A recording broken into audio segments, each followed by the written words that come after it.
Hi, welcome to Math Extra. This show is guaranteed to put you on the right path in math. How are we going to do that? By teaching you math, by helping you with math homework, and by challenging you to build your math skills so you can really take any math problem or any math situation and find the answer. My name is Rob, and I've always been a math person. Math is in everything I do in life. And actually, math is in everything we all do in life. So really, we're all math people. Remember that, we're all math people. On each episode of Math Extra, we'll cover something that you've seen in school, and we'll take it to that next level. So while your teacher got you started on a lesson, you can get extra practice and extra learning by watching this show. Get it? It's Math Extra. Each lesson is going to focus on a certain grade level. So right now, all 6th graders get ready, because here comes today's lesson as we get ready for Math Extra. So today we're going to talk about percents. I know for some of you percents might sound boring, but they're one of my favorite topics because they're one of the most real-world topics we do. You see percents everywhere in life. You see them in sports, which I love. You see them in shopping, which I don't love as much, but I know a lot of you do. And you'll see them all over. So now, let's see how they work. So what is a percent? A percent represents a part out of 100. And not even just a part, but more importantly, an equal part out of 100. So for example, if you look down here, we have a box that has 100 numbers in it, and it's divided into 100 equal squares. So we're going to use those squares to show how big and small different percentages are. For example, if I'm looking at 10%, that means I'm going to shade in 10 of these equal boxes out of the 100. So there's 10 boxes shaded in. Now thinking about that, is 10% a big or a small part of that square? Yeah, it's actually a pretty small part. 10% is not very much. There's a whole lot of white left there and only a little bit of blue. Now, we're going to look at 86%. So once again, I'm going to shade in 86 of these boxes. Now, this is going to take a little bit. Sing a little Jeopardy song if you want. Do, do, do, do, do, do. We're at 50, 60, 70, 80, 86%. Now you can see most of that box is filled up. So 86% is actually a pretty big percentage. Most of the box is filled up, so 86% of something is a lot. Now we're going to take a look at 50%. This is one of our most famous percents. It's called a benchmark percent because we see it so much in the real world. So let's see what's going to happen here. I'm going to shade in 50 of our boxes.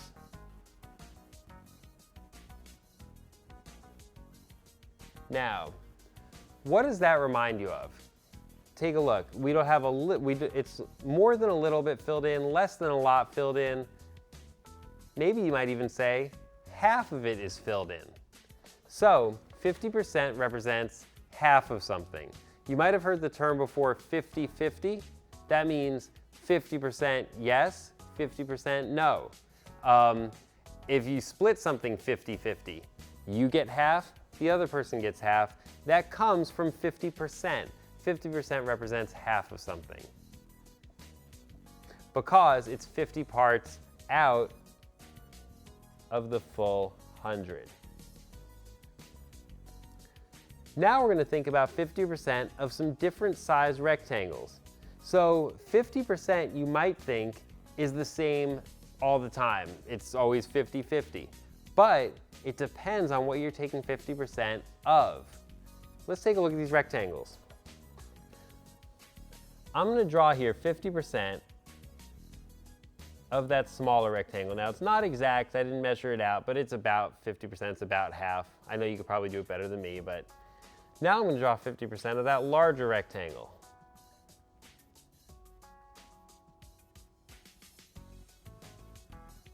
So there's 50% of the larger rectangle.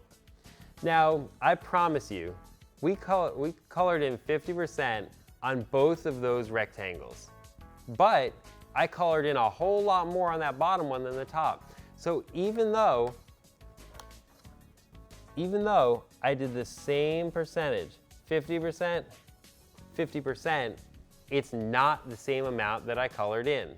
So it really is important to look at what you're taking 50% out of, or what you're taking any percent out of, when you're thinking about percents. It's the number of equal parts out of 100 if you divided it into 100 equal parts. We're about to see that and how it applies to basketball. So I love sports, and I'm sure a lot of you love sports. And in sports, statistics are huge, and percentages are a big part of statistics. We always want to know who made more shots. Unfortunately, this year, usually not the Hornets, but we did have a couple of star players that made a whole bunch. Devonte Graham and Terry Rozier. So looking at this table, it tells you how many shots they took and what percent they made. Now, these numbers I did make up, but they're fairly close. Based on this, who do you think made more shots, Devonte or Terry? Okay, now that you've got your guess, we're going to take a look and actually do the math. So Devonte Graham took 800 shots. We're breaking that into 100 equal parts. So if we're breaking 800 shots into 100 equal parts, how many shots are going to be in each part? We give you the answer in 3, 2, 1. 8 shots. Very good. So in each of our little boxes here, I'm going to write 8, 8, 8, 8. Now I'm not going to write this 100 times. You don't need to see all that. But now I know that it's 8 shots for each box. And I know I need to color in 40% or 40 of those boxes. So 10, 20, 30, 40. So looking now, 40% of the whole chart, 40 boxes. Each box is worth 8 shots. How many total shots did Devonte make? Figure it out, figure it out, figure it out. In 3, 2, 1, the answer is 320. How'd I get that? 40 times 8. We shaded in 40 boxes and 8 shots per box. Now we're going to think about Terry Rozier. So Terry Rozier made 500 shots, and we want to break that into 100 equal parts. So 500 shots, 100 equal parts. Each of his parts is going to be worth 5 shots. Once again, I'm not going to fill in all of them. I could if I wanted. You can if you want. I'm not going to do all that. That's doing too much. So now I need to shade in 55%. So once again, that's 55 of those boxes. 10, 20, 30, 40, 50, 55%. Now something pretty cool about the 55%, think about 50%, that was half and half. Terry Rozier actually made more than half of his shots. That's pretty darn good. So we're thinking maybe he did make more shots than Devonte Graham, but each of his parts of 100 is only worth 5.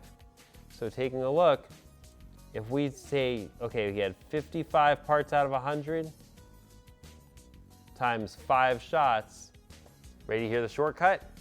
50 times 5, 250. 5 times 5, 25. 250 plus 25, 275. So Terry Rozier made a higher percentage, but Devonte Graham made more shots. You can see there it's really, really important to think about both the number of shots that were taken, the total, and the percentage, because Rozier had the higher percentage but made less shots.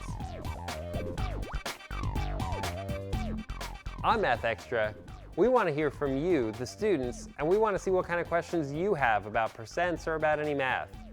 Let's see you send in our first question today. What is the difference between a fraction and a percent? Great question, Abby. Percents and fractions kind of confuse a lot of my students sometimes, so here we're going to explain them. And really, it's great that you asked about the difference because they're the same thing. Remember, percents are parts out of 100. So we could also say that's a fraction out of 100. So I'm thinking of a random number, 17. If I want to talk about 17%, that's exactly the same as 17 parts out of 100, or 17 over 100. Amazing. Let's think about a different one now. Maybe 75%. Abby, I bet you got this one. 75 over 100. And now let's think about the most famous one, the one we talked about before, 50%. That's going to be 50 over 100. Now, we're going to take this even one step further, because I know, Abby, you asked about percents and fractions, but we can even go further to bring in decimals. Do you remember place value? Remember, you have the hundreds, the tens, the ones. Then you have your decimal. After the decimal is the tenths place, and then the hundredths place. And look at that, percents are talking about parts out of 100, hundredths. So if we're going to make 17 over 100 into a decimal, there's our decimal point, and that decimal is 17 hundredths. Remember, there's our tenths, and there's our hundredths. So we have 17 hundredths. Do you want to take a guess how we're going to make 75% into a decimal? Who's got it? Who's got it? Abby, you got it yet? So let's take a look. 75 over 100, 0.75. 75 hundredths. Now, one more quick thing I want to show you. So we've got 50 hundredths. That can be a different type of fraction also. Remember, we talked about 50% was the same as 1/2. Let's show you how that works. So 50 out of 100, 1/2. And if we divide 50 over 100 by 50 over 50, you learned how in 4th or 5th grade to reduce fractions. Same thing. Dividing it by 1, or 50 over 50, gives us the 1/2. But as a decimal, it's still going to be 0.50 or 0.5. Sorry everyone, we're done with our 6th grade math for today. But thanks for joining us for the episode of Math Extra. I hope you learned something that'll help you be a better math student and help you understand math in the real world. I'm Rob Leichner, and remember, we're all math people. Stay tuned for more Math Extra.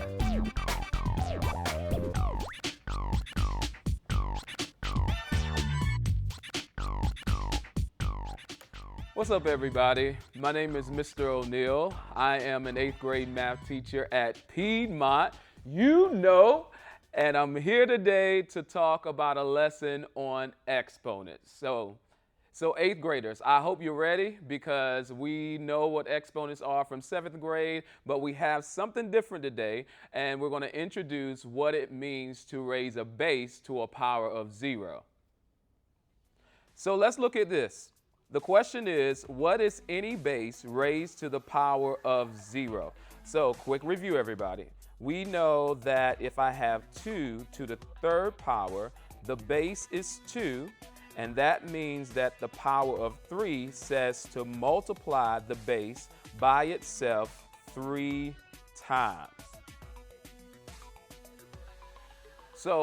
So many students make the mistake to think that it's 2 times 3, but it's actually 2 times 2 times 2 because the base is 2 and the exponent is 3. So don't do 2 times 3, do 2 times 2 times 2 3 times. So we know that 2 times 2 is 4, times 2 is going to give us 8, not 2 times 3, which gives us 6. Okay? So, to discover what is any base raised to the power of 0, we're going to go over this exploration. Let's read the directions. It says, look at the pattern going down the power. What happens when you raise any base to the power of 0? Why does this make sense mathematically? So we just went through saying that 2 to the third power is 2 times 2 times 2, which gives us 8. But now we're going on a discovery because it's now saying 2 to the 0 power. Now I know what you're thinking, but we have to prove what you're thinking mathematically. So let's look at the problem again. All right, so 2 to the third power is 8 because 2 times 2 times 2 is 8. 2 to the second power is 4 because 2 times 2 is 4. 2 to the first power is 2 because we have 2 one time. But what is 2 to the 0 power? Think about that for a moment. 2 to the 0 power. What is that? Think about that. All right, now that you thought about it, let's prove what you may be thinking mathematically. All right, so we need to find a pattern. The directions say going down the power. So if I go from 8 to 4, that gives me, I can divide by 2 or I can subtract 4. Whatever pattern we come up with must work for the next one as well. So 8 minus 4 gives me 4, but 4 minus 4 gives me 0. So that doesn't work. So let's divide by 2. 8 divided by 2 gives me 4. 4 divided by 2 gives me 2. And now if I keep the same pattern, I need to divide by 2 to get this number. So 2 divided by 2 gives me 1. So some of you, I know what you thought. You said 0 because you're thinking 2 times 0 is 0, but I just told you that we are not saying 2 times the exponent. So we're saying 2 0 times, and I know that seems weird, but mathematically, if we look at the pattern, we're dividing by 2 going down the power. So let's look at another set of numbers. Let's look at the 3's. So we have 3 cubed, which is 27, because 3 times 3 times 3 is 27. And now we're looking for a pattern. So we just saw the last time that we couldn't subtract to keep the same pattern going. So how do we come from 27 to 9? We want to divide by 3, because 27 divided by 3 is 9. Then 9 divided by 3 is 3. Then if I keep up with the same pattern, I need to divide by 3 to get 1. Here we go again, guys. Here we go. So we know going down, I'm dividing by 3. So somehow I'm getting 1, not 0. I'm getting 1. Let's look at the last set of numbers. So 4 to the third power is 64. I think you've caught the rule by now. So we're going to divide by 4 to get to the next 16. Divide by 4 to get to the next will be 4. So in order to get to this number here, we need to divide by 4, and that will give me 1. Y'all see what's going on? So when I'm raising a power to 0, mathematically, not based on what we thought before we started this, mathematically, it looks like it's giving us 1. So this is what we're going to say. We're going to say this. Any number x raised to the 0 power is 1. Now the direction says, why does this make sense mathematically? Well, mathematically, as I move down a power, what am I doing? Looks like I'm dividing by 2, and that 2 represents the what? The base, okay? So mathematically, as I move down the power, 3, 2, 1, 0, I'm dividing by the base. I'm dividing by the base. So eventually, I'm going to say base divided by base, which is going to give us 1. So I know that may seem confusing at first, but we have proved that any power, any base raised to the power of 0 is 1, not 0.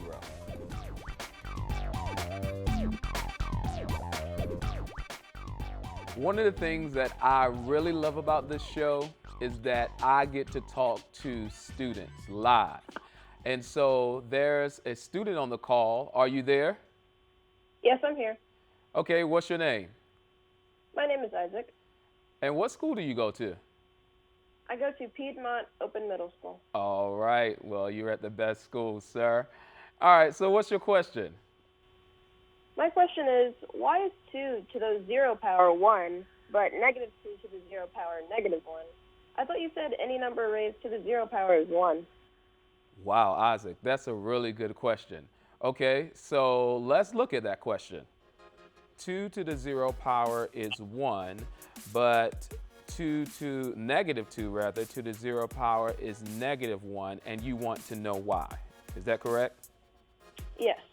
All right, so one way that I phrase this for students is to write equivalent statements. So 2 to the 0 power, I can say that this is also equal to 1 times 2 to the 0 power, because 1 times anything would be itself. So Isaac, so what 1 times 2 will give you what, Isaac?